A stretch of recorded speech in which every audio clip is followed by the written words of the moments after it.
मेरी आज की जो यात्रा है, जुडिशियल सिस्टम को एक्सेसिबल बनाना है। मैं उस बातों को पहले व्यक्ति को कंफर्ट जोन में लाऊं। आपके दर्शकों को मैं बताऊं, उनको लगता होगा कि किस जगह रेप हुआ। कोर्ट केस के अंदर हम अपराधी हो जाते हैं। क्या पूछो इससे हुआ क्या है? आपके हिसाब से सेवा क्या है? पनिशमेंट।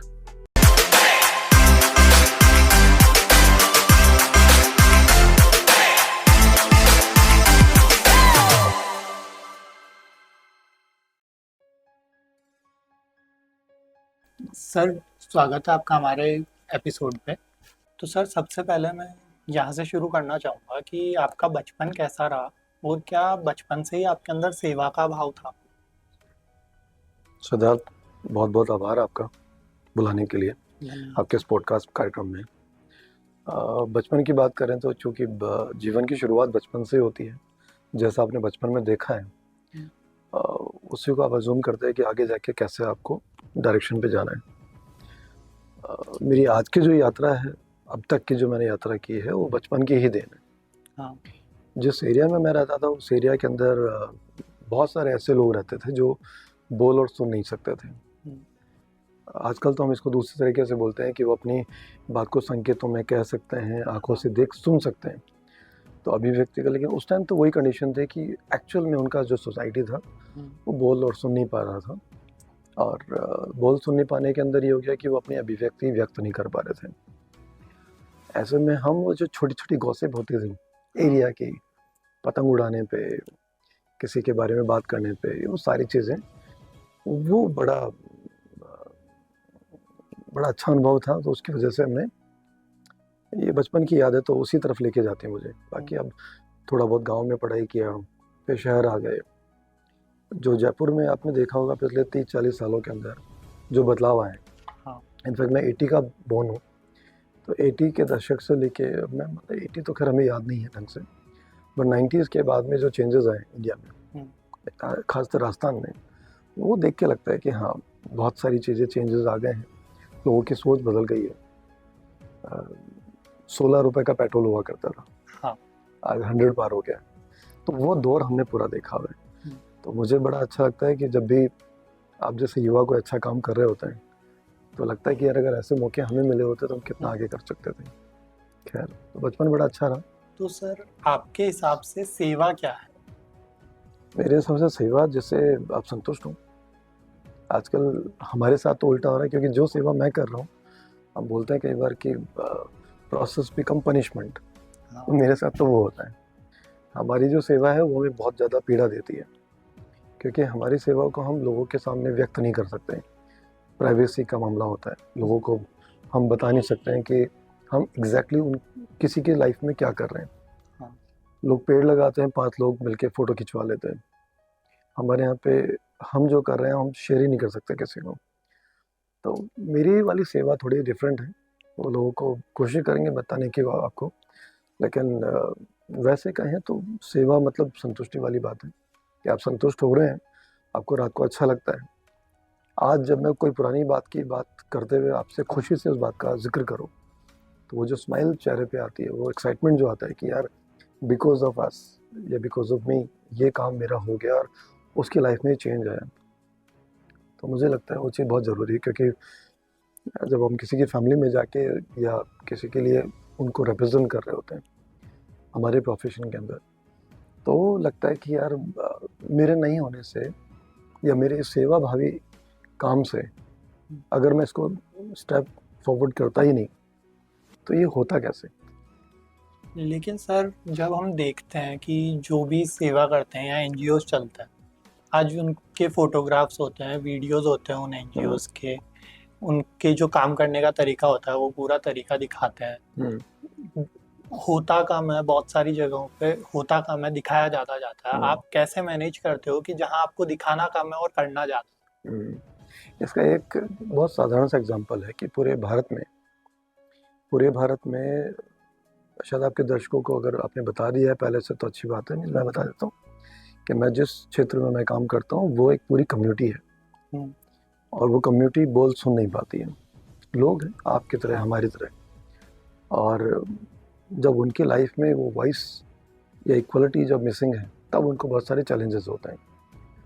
अब ये जो सेवा की बात आपने कही कि होता कुछ और है, दिखाता कुछ जाया जाता है, तो यार हमने तो हमेशा बिलीव इसी बात पे किया है कि कुछ ऐसा कर दो जो दिखे। नूपुर जो नाम है, नूपुर हाँ। का मतलब हम अगर इसका बताने की कोशिश करें तो हम्म। नूपुर मतलब वो घुंघरू जो अगर आपके टेबल पे रखा हुआ है तो आपको लगेगा कि यार ये उठेगा, इसमें एक बीट है, हाँ। आवाज़ करेगा, इसकी म्यूज़िक से मैं पूरा एटमॉस्फेयर म्यूज़िकल हो जाएगा, कुछ हाँ। मतलब फीलिंग आती है उसको देखते ही। यही हमारी डेफ कम्युनिटी में आती है कि कोई व्यक्ति सामने बैठा हुआ है और लगता है यार 6 फीट का बच्चा है, बहुत सुंदर है, इसके साथ तो अपन क्या क्या कर सकते हैं, इसको किसी नवाचार में शामिल कर सकते हैं, मेरे किसी काम में मेरी मदद कर देगा, इसके में मैं मदद करूँ, मतलब उम्मीदें बहुत होती है। लेकिन जैसे आप उसे इंटरेक्ट करते हो हाँ। तो आपको पता लगता है ही नो नथिंग।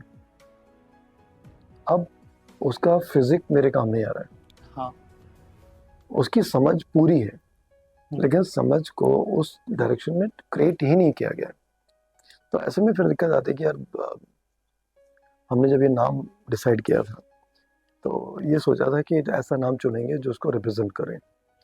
तो घुंघरू में अगर वो दाना आप निकाल देंगे, हाँ। There is no use. घुंघरू का अगर आप दाना निकाल देंगे तो उसका कोई वजूद नहीं है। हाँ। उसका जो एक्चुअल काम है वो खत्म हो जाएगा।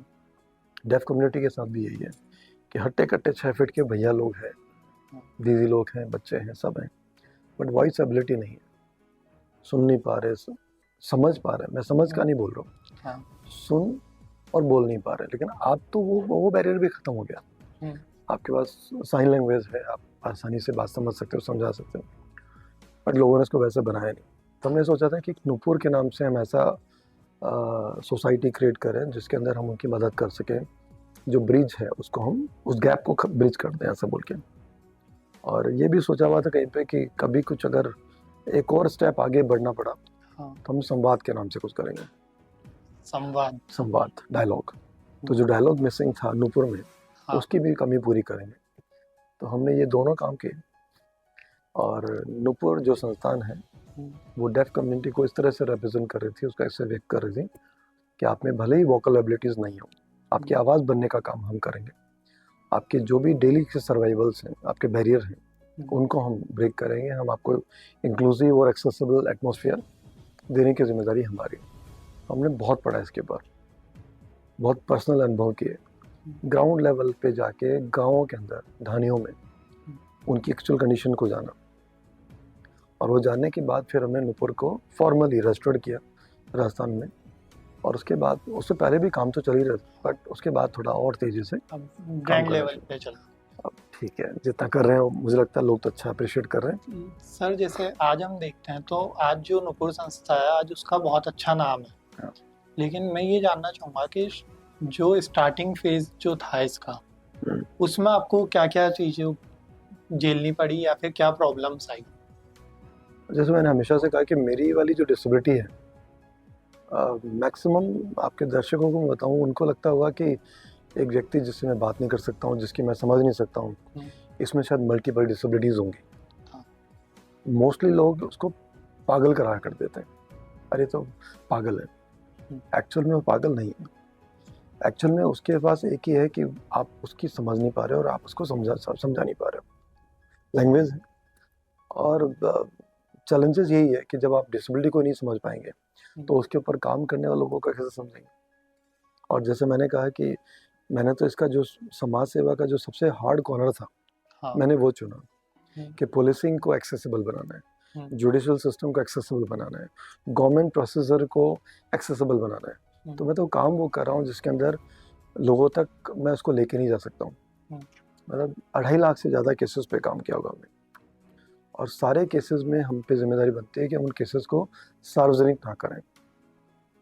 रेप हो गया किसी का, मारपीट हो गई किसी के हस्बैंड वाइफ जा रहे हैं, किसी के साथ बहुत बुरा हुआ है, और मैं उस बातों को दुनिया तक लाने के लिए उसको मतलब पब्लिश कर दूँ, लॉजिकल नहीं है, नियम संगत भी नहीं है। तो उस पॉइंट ऑफ व्यू से हमारा काम तो हमने कहा बहुत डिफरेंट है, उसको कर रहे हैं, बट चैलेंजेस बहुत आते हैं, डेली चैलेंजेस आते हैं। मतलब 2003 में जिन केस में मैं गया था, आज तक उनके कोर्ट केसेस में मुझे जाना पड़ता है। सर इसकी अगर पूरी स्टोरी बता सके तो एक बार।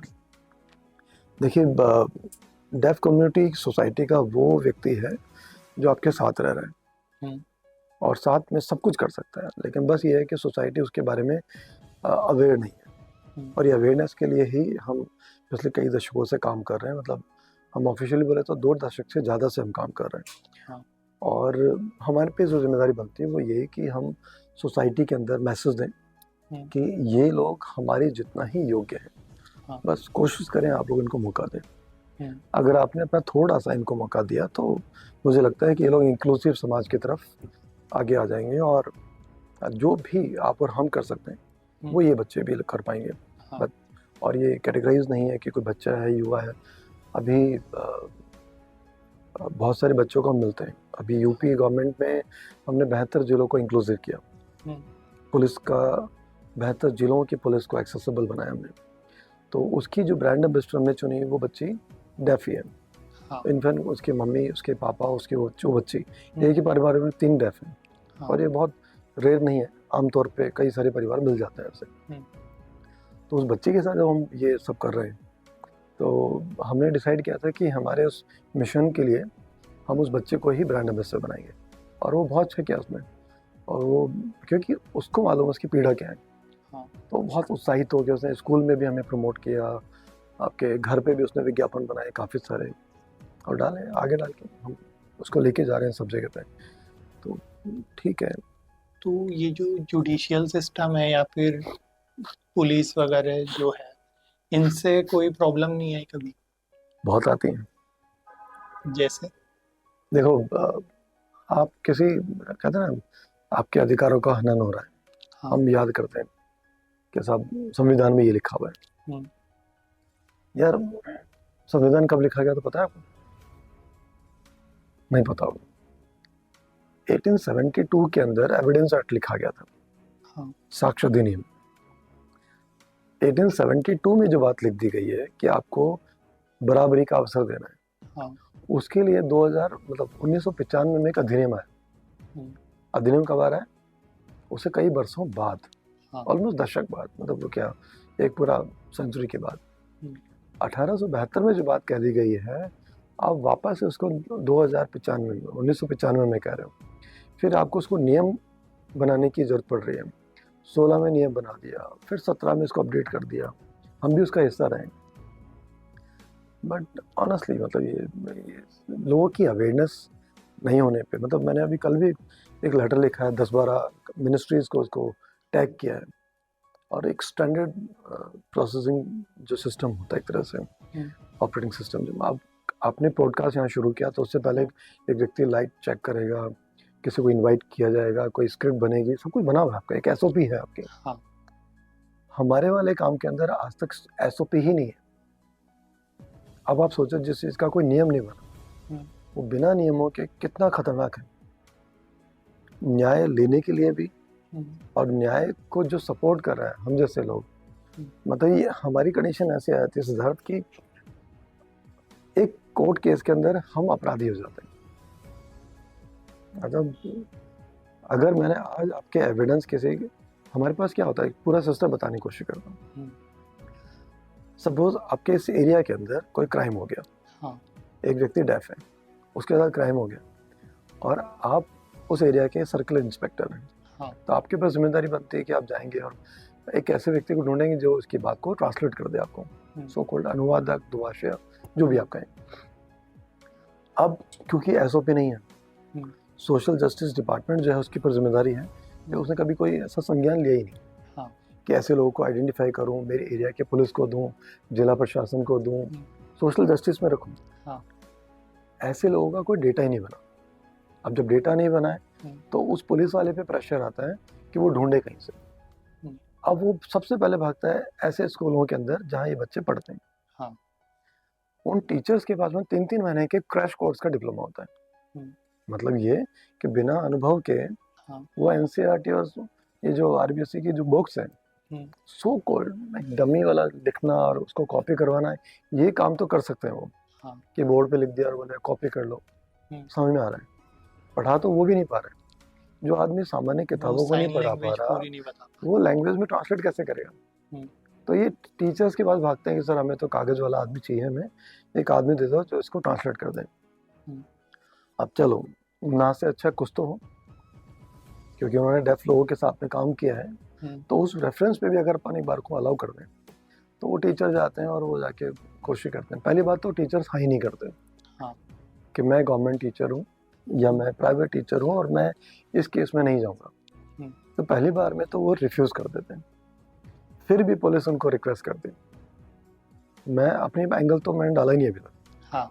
अभी तक तो टीचर पे खेल रहे हैं अपन। तो टीचर या तो मना कर देते हैं, उनके मना करने के बाद वो रिजेक्ट केस हमारे पास आता है, क्योंकि तब तक उनको उस बारे में जीके बन जाती है, या फिर टीचर ही कह देते हैं कि सर इसके लिए वहाँ ऑफिस बना है, उनको बोलो ना। तो वो आते हैं फिर हमारे पास फाइनली। तो उनका जो अप्रोच करने का तरीका होता है वो आता है, सर प्लीज मानवता की दुहाई दे रहा हूँ मैं आपको, इस बच्चे का कुछ कर दो, और इसके बयान अगर मिल जाएंगे तो इसको मैं न्याय दिला दूंगा। आई एम सॉरी अगर कोई पुलिस प्रशासन से इस पॉडकास्ट को देखें, तो ऑनेस्टली आप लोग अपना काम जिम्मेदारी से नहीं कर रहे हैं। ये ऑन कैमरा में कह रहा हूँ आपको।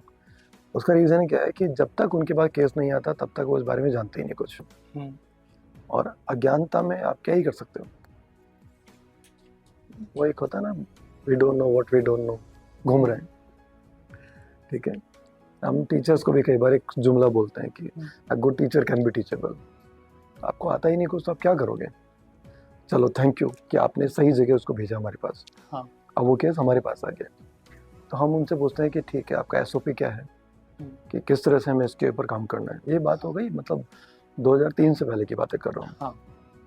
तो उन्होंने कहा कि सर आप आएंगे और इस बच्चे के बयान करवा दो। तो 2003 से पहले क्योंकि एसओपी थी नहीं, नए नए समाज सेवा, जैसे आपको पॉडकास्ट का एक जुनून आ गया है, ऐसे हमें भी लगता था कि हम किसी की मदद करें जाके। तो हमने कहा चलो ठीक है अब जाते हैं वहाँ पे। तो थाने जा रहे हैं, हम थाने जा रहे हैं सुबह 8 बजे, हो सकता आधी रात को जा रहे हैं, हो सकता 12 बजे जा रहे हैं, कोई भी एक टाइम पकड़ लो। अब सुबह 8:30 बजे अगर आपने शुरू किया है तो उनका प्रोसेस क्या चलेगा कि व्यक्ति आ रहा है जिसके बयान करवाने हैं, आप पहले आ गए, व्यक्ति अब आएगा, फिर व्यक्ति को हम जानते नहीं हैं। तो हमारा एक एक्सरसाइज शुरू होता है, जैसे आप और हमने भी पॉडकास्ट करने से पहले थोड़ा बहुत एक दूसरे को जानने की कोशिश की। तो सेल्स एंड मार्केटिंग वाले सब समझते होंगे कि पहले व्यक्ति को कंफर्ट जोन में लाओ, फिर उसके साथ बात करो। तो हम भी यही प्रोसेस अपनाते हैं कि उस व्यक्ति को कंफर्ट जोन में लाते हैं पहले। पुलिस अलाउ नहीं करती कि नहीं आप और बातें नहीं करोगे, बट मेरे काम का ये मेरे काम का तो एक पार्ट है। मुझे तो उससे बातें करनी तब तक मैं समझूं कि वो इस इशारे को पानी समझ पा रहा है कि नहीं, इसे स्टूपिड समझ पा रहा है कि नहीं, या इसे घर समझ पा रहा है कि नहीं, इसे नाम समझ पा रहा है कि नहीं। तो जो मैं बेसिक संकेत कर रहा हूँ उसको समझ भी पा रहा है कि नहीं। तो जैसे मैंने कहा पुलिस अलाउ नहीं करती उसको। उनका तो ये है कि आप आएंगे, एक जादू की छड़ी घुमाएंगे, सीधी सारी चीज निकालेंगे, उनको दे देंगे। वो पॉसिबल नहीं है। फिर हमें उनको समझाना पड़ता है कि सर ऐसे नहीं होता, ऐसे होता है। अब बात आती है कि चलो ठीक है सर आप समझदार हैं इस पर, वो एक टाइम के बाद में कह देते हैं डू इट, आप अपने हिसाब से करें इसको। फिर बात आती है प्रोसेस की, अब क्या करना है, क्या है सर इसने क्या कहा। नियम ये कहते हैं कि अगर मुझे सिद्धार्थ की बात को ट्रांसलेट करना है, तो आपके केस में जो इन्वेस्टिगेशन ऑफिसर है वो वहाँ मौजूद होना चाहिए। ठीक है, मैं यहाँ मौजूद होना चाहिए, आप यहाँ मौजूद होने चाहिए, इन्वेस्टिगेशन ऑफिसर वहाँ मौजूद होना चाहिए, और आईओ के पास पूछे जाने वाले सवाल, जैसे आप स्क्रिप्ट रखते हैं ऐसे ही उसके बाद सवाल होना चाहिए, वो उसके पास होना चाहिए। आपके अधिकारियों ने आपको एसओपी दी ही नहीं सवालों की। अब आप निर्भर हो गए, आपने अपना रूटीन प्रोसेस जान लिया, ले लिया। डेफ कम्युनिटी को आप ये पूछो कि नाम क्या है, जाति क्या है, वो जाति बंधन से बाहर है भाई। मैक्सिमम लोगों को नहीं पता है कि उसका गोत्र क्या है, क्योंकि उसके पास सूचनाएं बहुत लिमिटेड सोर्सेज में पहुंच रही हैं। तो पुलिस का सिस्टम क्या होता है, इनका नाम पूछिए, चलो हम कहते हैं एक बार के लिए उनका जो सिस्टम है उसको जानने की कोशिश। तो वो बात करते हैं कि आपका नाम क्या है, तो वो नाम उन्होंने मेरे से पूछा है, मैं आपसे पूछूंगा। इस दौरान 2 कैमराज आपको रिकॉर्ड करेंगे, जैसे आपकी पॉडकास्ट रिकॉर्ड हो रही है अभी, ऐसे ही वो पॉडकास्ट भी रिकॉर्ड होता है। सवाल जवाबों का जोर है पूरा, वो दौर पूरा रजिस्टर्ड वीडियो में होता है। वीडियो बनाना अच्छी बात होती है, 2003 से पहले वीडियो वाला सिस्टम नहीं होता था। 2012 के बाद हमने इसको कंपलसरी कर दिया, उससे पहले नहीं होता था। पुलिस के पास लिमिटेड बजट है, वो कहाँ कैमरामैन को अफोर्ड करेगा। तो वो कहते हैं सर आप तो मैं पूछ रहा हूँ, इससे पूछ लो और मुझे जवाब दे दो। जवाब देने के बाद आपने साइन किया कि सब आपने सवाल पूछे, कौन हो, कहाँ से हो, क्या हुआ था, घटनाक्रम क्या था, सब पूछ लिया, लिख दिया, बतौर दुभाषे आपने साइन कर दिया उस पर, आपकी आईडीज दे दी। एक टाइम के बाद कोर्ट केस चला जाता है और वहाँ जाके और दिक्कत हो जाती है। होना ये चाहिए था कि रिकॉर्डेड बयान हो, आईओ की मौजूदगी में वीडियो रिकॉर्ड हो, जो सवाल आईओ ने पूछा है वही इंटरप्रेटर ने पूछा कि नहीं पूछा, ये प्रूफ होना चाहिए। जो जवाब उससे मिला वो जवाब वही मिला जो मैंने आपको बताया। क्योंकि आपने पूछा होगा कि आप दिन का वक्त था कि रात का वक्त था। अब मैं कह दूं नहीं तुम कह दो दिन का वक्त था, इसको क्या पता कि दिन का वक्त था कि मैंने क्या पूछा। तो उसमें चीटिंग होने के चांसेस बहुत होते हैं। तो ये सबसे पहले प्रैक्टिस हिंदुस्तान में हमारी की कि जब आपके एविडेंस एक्ट में लिखा गया है कि खुले न्यायालय में वीडियो रिकॉर्डिंग के अंदर आपको सारी बातें करनी है, तो आप इस प्रोसेस को अपनाते क्यों नहीं हो? क्योंकि आपको बीच के रास्ता निकालना है, उसको इसको कमजोर करने के लिए या मजबूत करने के लिए। बट एक हेल्दी तरीका तो नहीं हुआ ना काम करने का। तो ये हमने राजस्थान विधिक सेवा प्राधिकरण को रिक्वेस्ट की कि हमारे इंटरप्रेटर्स का, अनुवादकों का हैरेसमेंट होता है और इससे बचने का तरीका यही है कि आप कैमरामैन की मौजूदगी में जो प्रोसेस पुलिस अपना रही है इसे रिकॉर्ड करवाएं। नियम में कर रखा है, एटलीस्ट आपके कहने से ये कर तो देंगे, एक ऑर्डर जारी हुआ कि इस तरह से ये प्रस्ताव आया है और ये होना जरूरी है, नियमों में कहा गया है। फाइनली उस प्रैक्टिस को शुरू किया। अब जो होता है वो ये कि केस रजिस्टर्ड हो रहा है, उससे पहले, रजिस्टर्ड होने से पहले ही शुरू हो जाता है। हमारे पास जो डेफ व्यक्ति होते हैं हमने उनको साफ कह रखा है, don't come to us directly. सरकार ने मुझे एक ऑफिस दे रखा है, जयपुर पुलिस कंट्रोल रूम में मेरा ऑफिस है, लेकिन हमने डेफ लोगों को ये बोला है कि कंट्रोल रूम में जो हमारा ऑफिस है वो पुलिस की मदद के लिए है। हम पुलिस को मदद कर रहे हैं, मतलब ये मान लो कि आपकी मदद तो हो ही रही है, बट कोशिश ये करो कि आप हमारे पास मत आओ। आरोप लगता है हम पे, आप बहका के लाए उसको, तो आप हमारे पास डायरेक्ट मत आओ। दो फायदे होंगे, आपका कॉन्फिडेंस बिल्डअप होगा। थाने आप जाओगे तो वो समझेंगे आपको, आपकी समस्या क्या है। उसके बाद अगर आपको लग रहा है कि दो लोग कम्युनिकेट नहीं कर पा रहे, तब आपको एक तीसरे व्यक्ति का पहला तो ये पता लगेगा कि डेफ है, इसके कुछ चैलेंजेस है। आप जाओगे नहीं तो उसको पता ही नहीं लगेगा कि कम्युनिटी है। तो आप पहले तो अपनी कम्युनिटी का परिचय दो वहां जाके, और उसके बाद जब उनको पता लगेगा कि इसकी बात को डिकोड करने वाला व्यक्ति एक होता है, जैसे so called sign language interpreter कहते हैं, या साइन लैंग्वेज एक्सपर्ट बोलते हैं, या दुभाषा बोलते हैं, ये भी कोई प्राणी होता है, तब वो हमें बुलाएंगे।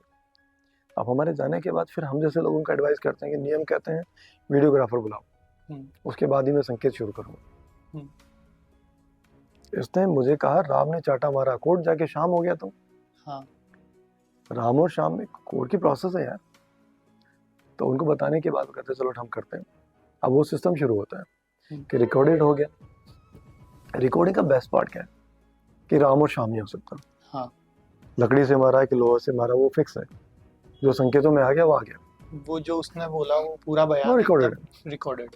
एक बेस्ट पार्ट और है, हम जिस प्रोफेशन में हम काम कर रहे हैं, लोग आरोप तो हम पे भी लगा सकते हैं, ना कि आपने इस बात का अर्थ का अनर्थ करके पुलिस को समझा दिया। तो मेरे लिए भी बड़ा ट्रांसपेरेंट हो जाता है कि जो आपने पूछा वही मैंने इससे पूछा, वही इसने मुझे बताया, वही मैंने आपको बताया। जो का त्यों तटस्थ वाली कंडीशन में हम अपने बयान उसको करवा देते हैं। अब बात आती है कि आपको लगता है कि मेरे संकेतों में या मेरे इंटरप्रिटेशन में कोई खामी है, कोई कमी है, या मैंने राम को शाम बना दिया, तो you have rights to ask RCI. एक बॉडी है गवर्नमेंट की, आप हमारा वीडियो टेप आरसीआई भेज दो, भारत सरकार का है, वहाँ भेजो और उनको पूछो कि क्या मनोज ने या किसी और व्यक्ति ने जो अनुवाद किया वो सही है कि नहीं। वीडियोग्राफी आपके पास रहने वाली है, मैं तो करवा ही नहीं रहा हूँ। मैं जो संकेत कर रहा हूँ वो आपसे पूछने की बात कर रहा हूँ, जो उसने जवाब दिया वो आपको मिल रहे हैं। हम तीनों के जो बयान आ रहे हैं, ना तो सीआई की बात या जो भी आईओ है उसकी बात अवॉइड की जा सकती है, ना इसके संकेत अवॉइड किए जा सकते हैं, ना मेरे, सब कुछ रिकॉर्डेड है। इस बात का सबसे बेस्ट फायदा ये मिलता है कि उसकी जो जजमेंट में जो उसको बेनिफिट मिलना है वो बड़ा उसको आसानी से मिल जाता है। अब उसको दिक्कत नहीं आएगी। आज उसने बोला है कि मुझे राम ने चांटा मारा है, ये राम ने मेरे अधिकारों का हनन किया है, तो जब तक वो कोर्ट केस चलेगा वो वीडियो झूठ नहीं है, उसमें राम ही रहेगा। कभी कई बार होता है ना, पुलिस वाले ने रिश्वत ली, नाम बदल दिया, हाँ अब नहीं बदल सकते क्योंकि रिकॉर्डेड है। ऐसा कई बार आरोप लगते हैं पुलिस के काम में, बहुत हम पे भी लगते हैं, उन पे भी लगते हैं, बहुत सारी चीज़ें हैं। तो बट सर रिश्वत का इन चैलेंजेस को ख़त्म करने के लिए हमने बेस्ट तरीका अपनाया है। एक जब पुलिस की आपने बात की तो एक इसमें भी कभी करप्शन आपने देखा हो कि हाँ, मेरे पहले ही केस के अंदर हुआ। एक बच्चे को रोड चलते हुए, बच्चों की आदत होती है वो स्कूल बस पकड़ते हैं, तो प्राइवेट बस किसी बच्चे ने पकड़ी और प्राइवेट बस वाला नहीं चाहता था उसको फ्री में सर्विस देना, हाँ। तो उसे लिटरली उसको धक्का दे दिया। धक्का देने पे चलती बस से गिरोगे तो घुटने टूट जाएंगे आपके। हाँ। उसको लगी जोर से। बच्चा जागरूक था, स्कूल वाला जो था, उसने जागरूक होने के नाते पुलिस में कंप्लेंट कर दी। पुलिस वाले गए, जाके उसकी बस को उन्होंने कब्जे में ले लिया। हाँ। अब वो बस का जो राउंड होता है ना, लाइक यहाँ से शुरू होकर यहाँ तक जाएगी, पुलिस वालों ने उसकी बस को जब्त कर लिया। अब उसका जो नुकसान हो रहा था लाइक 4-5 हज़ार रुपये का उसको नुकसान हो रहा था। केस है हमारे पास में कि ऐसे ऐसे बच्चे के साथ में कुछ हो गया और उसके बयान लेने कि ये क्या कहना चाहता है, हुआ क्या एग्जैक्टली। और बस वाले को हमने बस रोक ली है उसकी। तो जैसे मैं पहुंचा तो बहुत यंग एज में थे हम लोग, पतले से थे। तो जैसे हम थाने पहुंचे तो हमें किसी ने पहचाना तो था, क्योंकि ट्रांसलेटर अब जैसे पॉडकास्ट में आपकी एज कम है, लेकिन आप कर रहे हैं इस काम को, हम अपना काम कर रहे थे। तो बिल्कुल पतले से दुबले से हम पहुंचे थाने पे। थानेदार ने कहा ऐसे उसको, पुलिस वाले को, उसको बस वाले को, कि आपकी बस छोड़ने वाले भाई साहब आ गए। वो लिटरली आके पैर पकड़ लिया, भाई साहब मेरी गाड़ी छोड़ दो क्योंकि मेरा नुकसान बहुत हो रहा है। अब हमें पता नहीं इसकी गाड़ी का मसला क्या है, हुआ क्या है। दैट टाइम ही ऑफर कि 4-5 हज़ार ले लो आप, मेरी गाड़ी छोड़ दो क्योंकि मेरा हर चक्कर पे नुकसान हो रहा है। मैं कहा मेरा ऑफिस अभी खुला है, तू बंद करवा दे। तो होता है यार, देखो ये बुराई वाला लोगों ने कल्चर बना दिया अपना, तो होता है ऐसा। बट जैसे मैंने कहा कि मेरे काम के अंदर अगर मैं चीटिंग करना चाहूँ तो ये कैमरे की मौजूदगी नहीं करूँ। हम पहले वो व्यक्ति हैं जिन्होंने कैमरा पुलिस प्रोसेस से ही शुरू कर दिया कि पुलिस का जो प्रोसेस चल रहा है यहीं कैमरा इन्वॉल्व हो जाना चाहिए, तो वो वहीं से शुरू कर दिया। तो हम चाह रहे हैं कि वो ट्रांसपेरेंट ही रहे, और हमने कभी इसका दुरुपयोग भी नहीं किया। क्योंकि अगर मैं देखूं कि ये अभी रेगुलर इतने सारे केसेस होते हैं, मैं अपने मोबाइल के कैमरास पे अगर वीडियोस आपको दिखाऊं तो आपको लगेगा कि यार ये इतने दर्दनाक वीडियोस हैं, इनको देख के तो रोना आ जाए। तो जहां आदमी रोता है लोगों को उसके अंदर सिंपैथी बनती है। अगर मुझे ऐसे ही कोई ब्राउनी पॉइंट्स मेरी संस्था के लिए, मेरे लिए चाहिए होते हैं, इनफ मेरे पास पूरा मोबाइल भरा पड़ा होगा, मेरे पीसी के 2 मतलब स्पेस भरी हुई है, तो अपन चाहते तो उन बेनिफिट को ले सकते थे, बट वो नहीं है। क्योंकि सम हाउ मैंने एक एक्सपीरियंस किया है कि ये सब काम करने के अलावा भी मेरे कोई निजी काम भी है। तो मेरे निजी काम अगर हो रहे हैं तो मैं मानता हूँ कि शायद इनकी ब्लेसिंग की वजह से हो रहे हैं। तो उस पॉइंट ऑफ व्यू से फिर मुझे लगता है कि यार ठीक है, जब कहीं किसी को आवश्यकता होगी, मतलब कोर्ट ने कहा कि मुझे जानना है ये, जैसे एक महिला का उसके पति का हाथ काट दिया गया था, दोनों हाथ यहाँ से कटे, और उसके छोटे बच्चे की गवाही थी उसके अंदर, हमारा भी था। पुलिस प्रोसेस हो गया, कोर्ट हो गया, सामने वाले को सज़ा मिल गई। उसने चैलेंज किया, चैलेंज करने के बाद वापस से जिरे हुआ जगह पे कहीं पे कोर्ट में। तो अगर मेरे पास ये वीडियो रिकॉर्डिंग नहीं होती तो पूरा थाना सस्पेंड होता। हम पे भी 50 तरह के आरोप लगते हैं। तो वो वीडियो रिकॉर्डिंग हमारे कितना काम आई। जैसा आपने पूछा है कि ये कैसे मान ले कि ये बात यही हुई थी, तो मैंने कहा मुझे टाइम दो, मैं घर जाके मैं लेके आता हूँ कुछ। तो आपको याद है पुराने टाइम में एक पीसी होता था बड़ा, पीछे से चौड़ा सा, टक टक टक कर, तो वो पीसी में मैंने कोई रिकॉर्डिंग रखी हुई थी वीडियो की। मुझे मालूम रेड कलर का छोटा सा फ़ोन होता था, उसमें रिकॉर्डिंग शुरू हो गई थी। तो वो रिकॉर्डिंग लेके मैं भागा हूँ वापस कोर्ट, और कोर्ट जाके मैंने जज साहब को दिखाया कि देखो ये जो बात हुई थी हमारे किसी टीम मेंबर ने रिकॉर्ड किया था, और ये बात ऐसी हुई थी। तब जाके उसका वो जो जमानत का प्रोसेस चल रहा था वो रद्द हुआ, सज़ा मिली हमको। और ऐसे बहुत सारे केसेस में सज़ा, तो मतलब मुझे नेगेटिव सेंस में चाहने वाले बहुत हैं, नेगेटिव सेंस मतलब मैं समझ नहीं पाया। जैसे किसी बच्चे का रेप हुआ, हाँ। हमने उसमें एविडेंस करवा दी, हम्म, सामने वाले को सजा हो गई। हम्म, अभी कुछ दिन पहले 14 साल तक एक बच्चे का बलात्कार हुआ हम्म, उसके फैमिली मेंबर की तरफ से, हाँ। और उस लड़के ने कहा कि आज तो मैं हिम्मत करके उसकी कंप्लेंट करना चाहती हूँ, हम्म, तो मैं पहले भी करना चाहिए था आपको। हाँ। तो फाइनली उसने हिम्मत की और वो पहुंचे कोर्ट वहाँ थाने पे। सुबह हमने पुलिस वालों को कहा कि 10 बजे हम इस प्रोसेस को शुरू कर रहे हैं, टाइम बहुत लगेगा, अगर आप इसमें तैयार है तो पुलिस में क्या होता है कि किस जगह रेप हुआ, मौका मुआयना कौन सी जगह हुआ है। उसके परिवार में उसके जियाजी थे जिन्होंने उस पर ये रेप अटेम्प्ट किया था हाँ। कई बार, मल्टीपल टाइम, और रेप अलग अलग जगह पे होता है। तो पुलिस के साथ दिक्कत ये आती है कि इस थाने में रिकॉर्ड करें केस को कि यहाँ करें कि यहाँ करें, तो बहुत देर तक चलता रहा। तो आप सुबह 10 से लेके 4 बजे तक तो यही डिसाइड नहीं कर पा रहे थे कि इस केस को कौन से थाने में लिया जाए। तो 6 बजे हमने अपना जागरूक बिहेवियर उनको बताया कि आप ऐसे हमें और इस पीड़िता को हैरेस नहीं कर सकते, अगर आपको कोई काम करना है तो आप काम कर रहे हैं, छोड़े। फिर हायर अथॉरिटी पे बात करने के बाद उसकी केस की रिपोर्ट दर्ज हुई 0 FIR में, कि केस कहीं का भी हो लेकिन इसको 0 पे रजिस्टर करो। तो एक पर्टिकुलर थाने में जयपुर में वो केस रजिस्टर्ड हुआ। अब 4 बज गए, 5 बज गए, वो प्रोसेस चले जा रहे हैं। अब वो बोलते हैं कि आप पूछो इससे हुआ क्या है। लड़की खुल के बता रही है क्योंकि 12th क्लास के स्टूडेंट है, पॉस्को का मामला चल रहा है, बहुत सारी चीज़ें। तो वो खुल के आ रहा है कि मामला गंभीर है और इसका जो है मतलब स्टेटमेंट सही से आ जाए तो केस बड़ा मजबूत हो जाएगा। चलता रहा, रात को बज गए 11। अब 11 बजे बाद डिसाइड होता है कि अब इस मामले को हमें रजिस्टर करना पड़ेगा। क्यों? क्योंकि उस समय सरकार बदलने के चांसेस थे राजस्थान में। ये अभी कुछ दिन पहले की बात है, 2 साल पहले की बात। तो सरकार बदलनी है और सरकार नहीं चाहती कि ये मामला किसी भी तरह से, नहीं यार सरकार बदल गई, PM विजिट थी जयपुर में, तो कोई नहीं चाहता था कि ये मामला किसी भी तरह से किसी मीडिया वाले के हाथ में जाए। तो उन्होंने दबाव लिया और दबाव के कारण उन्होंने इस को रजिस्टर्ड कर लिया। अब रजिस्टर्ड करने के लिए उनको चाहिए था कि साहब इसके साथ जो घटनाक्रम है पूरा मुझे बताया जाए, जो कि मैं मेल हूँ और वो सामने वाली पीड़िता जो है फीमेल है। तो मेरे पुराने एक्सपीरियंस के अंदर हमने हमेशा ये बहुत क्लियर कर लिया है कि महिला अगर कोई संगीन आरोप लगा रही किसी पे, तो बेटर ये है कि कोई महिला ही हो जो उसके बयानों को वो कर दे। तो मेरी टीम से एक लड़की है, हमने उसको कहा कि बेटा आओ और इसके बयान करो। तो रात को 12 बजे हमने इंटरप्रेटर को बुलाया।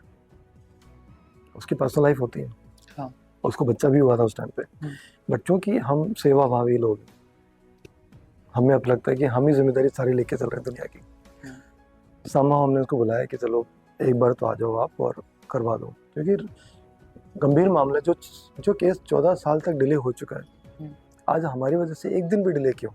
तो हमने अपने टीम मेंबर को कन्विंस किया है कि आप आ जाओ और इसके बयान को थोड़ा कॉन्फिडेंशियल तरीके से करवा दो। तो वो वही रिकॉर्डिंग प्रोसेस सब सेटअप हुआ, ऑडियो बने, वीडियो बने, सब कुछ बन गया। रात को 1 बज गया उसके बयान लेने में, 2 बजे कॉपी मिली हाथ में, और वहीं से तुरंत एक टीम तैयार थी। वो किसी राजस्थान में जयपुर से लगभग 150 किलोमीटर दूर जाके जिसने वो आरोपी था उसको घर से उठा के ले आए। आप सोचो 4 बज गए। आपने कहा कि चैलेंजेस वाली बात है, कि आपको मुश्किलें क्या आती हैं। हम 4 बजे इस केस पे काम करके घर जाके सो रहा हूँ मैं कि सुबह उठ के वापस से इस पे काम करना है, वापस थाने की प्रोसेस में जाएंगे, काम होगा कुछ भी। बीवी बोलती है कि घर के नीचे कुछ लोग हैं और वो कर रहे मनोज भारद्वाज हाय हाय। तो मनोज भारद्वाज ने हाय हाय वाला क्या काम कर दिया। वो परिवार जिस परिवार में उस बच्चे के साथ ये सब हो रहा था और जिस आदमी की तरफ से वो किया जा रहा था, वो एक तरह से फंडिंग सोर्स था उस परिवार का। लेकिन आप किसी के साथ इस तरह का काम करके उसको पैसा दे के अपना वजूद मेंटेन रख रहे हो, वो लॉजिकल नहीं था। मैंने संबंधित थाने को फ़ोन किया, मुझे क्या फूफूंद है ये, मेरे घर क्यों आए। बोले चूंकि आपने मदद की है इस केस में भुगतना पड़ेगा। मैं कहा या तो आप बुला लो या मैं निपटाता हूँ इनको। तो मैंने मेरे लोकल थाने को फ़ोन किया, वो आए और उनको हटा दिया। बट धमकियाँ बहुत आती हैं, चैलेंजेस बहुत आते हैं। कई बार लोग धमकियाँ देते हैं कि हम उठा लेंगे, मार देंगे, बहुत कुछ होता है। बट मुझे लगता है कि आज जैसे मैंने कहा कि मैं इतने अच्छे काम कर चुका हूँ हाँ, कि ये चीज़ें आती नहीं है, और फिर आप कठोर भी हो जाते हो एक टाइम के बाद में। पहले होता वो था डर कि लगना बंद हो जाता है। ठीक है, क्या ही होता है, क्या ही होता है, डर होता है ना। एक होता है वो शुरू-शुरू में जो कोर्ट केसेस हमारे पास आते थे, तो हुँ, मेरे भी यार पेट में गुड़गुड़ शुरू हो जाती थी। हाँ, फिर बाद में बताया तो प्रोसेस है, हुँ, मुझे मालूम है आगे जाके क्या होना है। हाँ, तो हमारे एक सीनियर जज है जयपुर में, हुँ, अब कोटा पोस्टेड है। उनका ये कहना है कि मनोज, डर आता है अज्ञानता से। हुँ, तो बात सही है, जब तक आप अज्ञानी बने रहोगे डर आपको लगेगा। तो इतने सारे केस पे काम करने के बाद अब हमें पता है ठीक है क्या ही हो जाएगा। पुलिस जाएगा, पुलिस चालान पेश करेगा, चार्जशीट पेश करेगा, कोर्ट जाएगा, उसके ऊपर बयान होंगे, फिर क्रॉस होगा, एक्सटेंडेड प्रोसेस। अब खत्म हो गया ये सब, पहले बहुत टेंशन होता था। सर कभी ऐसा लगा हो इन टेंशनों की वजह से कि अब तो मेरी ये पर्सनल काम लाइफ छोड़ ही खराब हो देना गई यार। चाहिए? हुआ ना, किसका था यार, कोई मतलब केसेस बहुत सारे थे ऐसे ही, हुँ, शायद कोई रेप केस ही था। हाँ, मैं इतना इजीली बोल रहा हूँ क्योंकि लोग ना इनका सब हाय हाय केस हो गया, हुँ, कैंडल जला दो, ये भाई जो काम करना चाहिए वो करो। हाँ, आप जाके स्कूल के पीछे पढ़ो टीचर्स के, वो हुँ, इतना लायक बनाते बच्चों को कि बच्चा लिख के दे दे इसने मेरे साथ ये किया, हाँ, चाहे छोटी घटना हो चाहे बड़ी हो। वो काम नहीं करे, खाली कैंडल जलाने के लिए पहुंच जाते चौराहे पे। ऑनेस्टली बता रहे हैं, जो फर्जी सोशल सर्विस वाले लोग हैं ना, हाँ, इनके लिए तो मैं मैसेज दे रहा हूँ, आप इसको जितना ज़्यादा से प्रमोट करो। हुँ, ये कैंडल जलाने से कुछ नहीं होगा। हाँ, सोसाइटी को जो नीड है, जिससे वो इंक्लूसिव हो सकता है, एक्सेसिबल हो सकता है, उस काम के उसके लिए काम करो ना यार। मैंने मेरे काम कर दिए, आप अपना हाँ, काम करो। आते हैं चैलेंजेस, बहुत आते हैं। वो किस केस की बात कर रहा था मैं, what was it? Rape case की बात कर रहे हैं। हाँ नहीं, हुआ क्या था, आपने कुछ पूछा था। वो डर का पूछा था कि काम छोड़ने का मतलब। हाँ, वो मुझे याद है, मेरे दोनों छोटे बच्चे थे। नूपुर मेरी बिटिया का नाम है, अच्छा, जिसके नाम से एनजीओ है। हुँ, तो वो भावना आती है ना कि गलत नहीं करना असली बच्चे। हाँ, और संवाद जिसकी मैंने बात की तो बेटे का नाम है। अच्छा, तो मेरी बेटिया और मेरा बेटा दोनों बहुत छोटे। हुँ, मैं रहता हूँ राजस्थान यूनिवर्सिटी कैंपस में, हाँ, वाइफ की सर्विस वही है तो क्वार्टर मिला हुआ मुझे वहाँ पे। हुँ, तो मेरा क्वार्टर यूनिवर्सिटी में स्पोर्ट कॉम्प्लेक्स के पीछे की तरफ था, हुँ, और पुलिस ने किसी केस के अंदर छावनी बना दिया था पूरे कैंपस को। छावनी, छावनी मतलब पुलिस ही पुलिस है, बाहर अच्छा, का आदमी अंदर नहीं आएगा, अंदर वाला बाहर नहीं वो जाएगा। पेट्रोलिंग टाइप, नहीं, पेट्रोलिंग तो रोड पे होती है, रोड पे। अच्छा, छावनी मतलब पूरे एरिया को ब्लॉक कर दिया गया है, अच्छा, अंदर से कोई बाहर ना जा सके, वो हुँ, वाला मामला। तो पुलिस ने वो सारा का सारा छावनी बना दिया, पूरा जाब्ता आ गया वहाँ पे। हाँ, मेरे को कोर्ट जाना है किसी केस में, हुँ, तो मैं पूरा दिन ये सोच रहा हूँ कि जाऊँ कैसे। हुँ, कोर्ट का टाइम फिक्स है, आपको टाइम पे जाना है, नहीं जाओगे तो एडब्ल्यू जारी हो जाएगा। एडब्ल्यू होता है अरेस्ट वारंट। हाँ, मेरे साथ बहुत निकले मेरे, ठीक है, मुझे मेरी जमानत करवानी पड़ती है समाज सेवा के चक्कर में। चलो कोई नहीं, पार्ट ऑफ लाइफ हमारी। हुँ, तो मैं अपने बच्चों को लॉक करता हूँ घर, क्योंकि वाइफ की ड्यूटी लगी हुई है। हुँ, और मुझे याद है कोई अमित अमित के नाम से स्टूडेंट लीडर था, हाँ, उसका सर फाड़ दिया था यहाँ से हुँ, लड़कों ने। तो बड़ा गंदा माहौल चल रहा था उस टाइम पे। अब यहाँ उसका सर फोड़ा जा रहा है, हुँ, मैं मेरे दोनों बच्चे की गाड़ी अलाउ नहीं है, हाँ, तो आप पैदल ही जाओगे। हुँ, तो जहाँ झगड़ा चल रहा है, जहाँ सर फोड़े जा रहे हैं, मैं अपने दो छोटे छोटे बच्चों को लेके जा रहा हूँ। हुँ, मैं लिटरली मॉब है वहाँ पे, भीड़ है गंदी वाली, झगड़ा चल रहा है, पुलिस लाठी बरसा रही है, और मैं अपने छोटे बच्चे, मतलब क्या बच्चे होंगे यार, 2-2 हाँ, साल 3-3 साल के बच्चे, उनको लेके क्रैच जा रहा हूँ। गाड़ी अलाउ नहीं है, क्रैच वहीं अंदर ही है। हाँ, तो उनको छोड़ता हूँ, फिर 12 फीट की दीवार मुझे फाननी पड़ती है, हुँ, ठीक है, 12 फीट की दीवार में फानता हूँ, और बिरला मंदिर तक ब्लॉकेज कर रखा उन्होंने। हाँ, तो मैं वहाँ से पुलिस का जो टो वैन नहीं आता, जो गाड़ी उठाने वाला, उस टो वैन में जाके मैं रामबाग तक आता हूँ। हुँ, रामबाग से रिक्शा लेता हूँ, कोर्ट जाता हूँ। 3 घंटे कोर्ट में बैठने के बाद मुझे बोला जाता है कि आज तो कंडोलेंस है, हुँ, आज का कोर्ट की प्रोसेस रोक दी गई है। अब मैं क्या झेल के आया सर 3-4 क्वेश्चंस हैं, हूँ। उनके 1 वर्ड या 1 लाइन के अंदर आपको आंसर्स करना है। एक थॉट जो आप रोज याद रखते हो, हम्म, पहला क्वेश्चन। कुछ अच्छा काम करो। मतलब उसको समझाने की जरूरत ना पड़े। एक काम जो हर इंसान को रोज करना चाहिए। जितना हो सकता है एक पार्ट सोशल लाइफ के लिए आपका रखना चाहिए। मतलब किसी के चेहरे पे स्माइल एटलीस्ट आप ले आओ। मैं जस्टिस की बात कर रहा हूँ, तो हाँ, जरूरी नहीं कि हर आदमी जस्टिस में इन्वॉल्व हो जाए, बट एटलीस्ट इतना तो करो कि जैसे मैंने आपको भी बताया कि उससे मिलने पर आपको लगे कि मैंने कुछ अच्छा किया। जिंदगी का असली सुख किस में है? फैमिली को प्यार करो यार, क्योंकि वही आपके अंदर भाव पैदा करेगी, दूसरों की परवाह करना सिखाएगी, और शायद कुछ अच्छा सोसाइटी में कंट्रीब्यूट कर पाओगे यार। आपके लिए सेवा एक वर्ड में क्या है? पनिशमेंट। सर बस यही था। अगर आप पनिश होने के लिए तैयार हो तो सेवा के क्षेत्र में आ जाओ। अब वो जो एसी और फैंसी सोशल सर्विस होती है ना, वो फर्जी बातें होती है, मैं उसको सपोर्ट नहीं करता हूँ। अगर आप अपने आप को पनिश करने को तैयार हो सेवा करके, तो मैं मानता हूँ कि आप सही में कुछ अच्छा कर रहे हो, क्योंकि उसके बाद ही नींद अच्छी आएगी आपको। सर थैंक यू हमारे पॉडकास्ट पे आने के लिए। थैंक आज यू का सिद्धार्थ। पॉडकास्ट हम यही खत्म करते हैं। Thank you Siddharth. ख़त्म तो मत करो इसको, इसको जारी रखो प्रयास को। ठीक है सर। चेंज आएगा सोसाइटी में। And thank you so much, आपने बुलाया हमें, कुछ अच्छी छोटी मोटी बातें हुई। हम हर किसी को कोशिश करते हैं कि जो हमसे बात करना चाहे हाँ हम उसको मैक्सिमम बातें बताएं, हाँ क्योंकि इतनी बातें बताने पे अगर इतनी भी पहुंचेगी आपके पास या आपके पास, तो लगता है सोसाइटी में कहीं ना कहीं तो बात एक चेंज लाने की कोशिश करेगी। आई होप हमने बहुत कंफर्ट जोन सर में आके। बहुत नॉलेज मिली आपसे बात करके और बहुत सारी चीज़ें सीखने को मिली। चलो ठीक है, so thank you. Thank you.